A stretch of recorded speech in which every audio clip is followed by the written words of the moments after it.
I hadn't really like watched any other rugby or, I hadn't played rugby or anything. I just had seen it and kind of knew a little bit about it. Um, and then my girlfriend had convinced me to go and try out or start playing with the pigs. And then she found out about PR Sevens and how they did the ID camps, where anybody could come and try out, no experience really needed. Um, and that kind of she was like, "Yeah, you should try out. Just see what happens." So February of 2023, I tried out at the ID camp in Charlotte, North Carolina, because we were going to be moving to the East Coast, Okay. and got got drafted in April to play for the headliners. So that's kind of when I realized, hey, maybe I could start trying to do this a little Okay. more.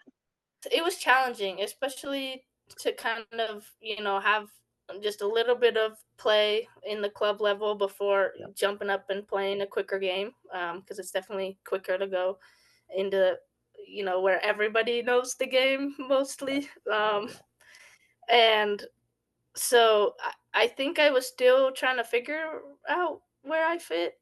And I think even now I'm still, figuring out how I Okay. can do things. It's still really early in my career, and it gave me idea of quickness of the game. For the most part, it's go go go, and so you have to kind of learn uh, how to read situations quicker. They're at the higher level too, so they've already read how people defend them, what they can do, and so you're kind of having to learn how to defend people who know how to stiff arm better, know how to juke people more, and so it's kind of like, okay, how can I read their cues to continue to make the tackle or stop them from scoring. There's other quick people that play rugby as well. So I got burned by Airy one of the Okay. times. I learned a lot of lessons on how I can control the situation a little better. Right. I mean, I really loved our team. I think we had a lot of really cool people who had different backgrounds in the sport Mhm. and just in life. And so I got to work with Elena Olsen a little bit, and she had kind of been like, okay, this, when she saw what I could do, she really tried to be like, okay, where can we put you that will benefit you and us.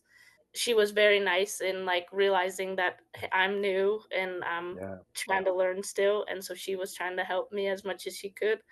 I also worked a little bit with Naya Tapper, and she was great. She kind of told me a little bit of her background, and she always was available if we had questions. Even the speed of the game got even quicker, Yeah. from PR7s to international. It was really cool because PR7s had some of the players that had played in the Olympics and, the higher level, like, on the best of the best teams. So you got to see how they played and got some of that speed. But now jumping up to the international, it's even like you have everybody who is on this level, and so all of them are quicker and all of them Mm. have, really unique skills. So you're having to work even faster to make quicker decisions and even just make a tackle because they're all strong and fast and quick and can stiff arm and I want to do well for not just myself but my team, and I want to make Emily proud and show her why I deserve to be here. For me, it's like I want to leave everything out there every game, and I want to feel like, okay, I worked as hard as I could work. I use both of my previous sports in this sport, which is I think something I really love about rugby. I played basketball my whole life until college, and that kind of gave me the tracking abilities I think that pertain to rugby, and I gained a lot of ability in my sprinting speed and control through track. What about the tackling? How's that been? Surprisingly, I love it. Love it. Okay. But coming from from sports that don't have contact like that, it is definitely different experience. My body is trying to adjust to Sure. it still. I thought that would be something that I really had to work on, but, it's something that I actually really enjoy, and I love when I can make a chase down tackle or keep someone from get beating me on the edge. If you hadn't had that ID camp, if you hadn't had the PR7s to play in,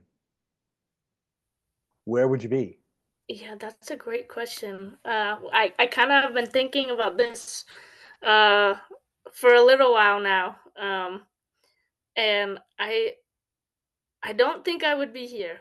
I think it was something that was a big stepping stone in even my decision to wanna continue rugby in that way. When we moved, there really wasn't a big rugby scene in North Carolina, so I don't know that I would've been able to pursue playing even at a lower level. So I probably would be working the engineering job with my partner, and nothing wrong with that either. But Yeah. I mean, how many people can have a chance to say they're pursuing a passion in sports? So I don't want to take this for granted at all.